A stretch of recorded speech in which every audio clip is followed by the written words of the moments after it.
ভুল করি আমরাও যেন এই দোয়াটা পড়ে কেঁদে কেঁদে আল্লাহর কাছে ক্ষমা চাইতে পারি, ঠিক কিনা?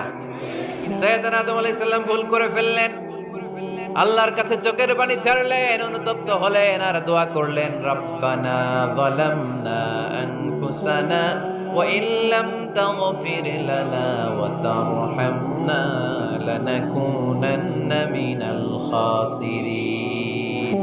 আল্লাহ, ভুল করেছি, অপরাধ করেছি, অন্যায় করেছি, তুমি যদি মাফ না করো কেউ মাফ করার নাই, ঠিক কিনা? এভাবে ভুল হয়ে গেলে ক্ষমার রাস্তা খোলা।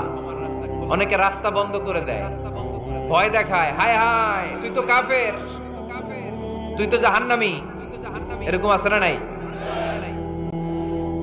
বনি ইসরায়েলের যুগে এক আল্লাহর ওলি, তার পাশে থাকতো এক বেনামাজি।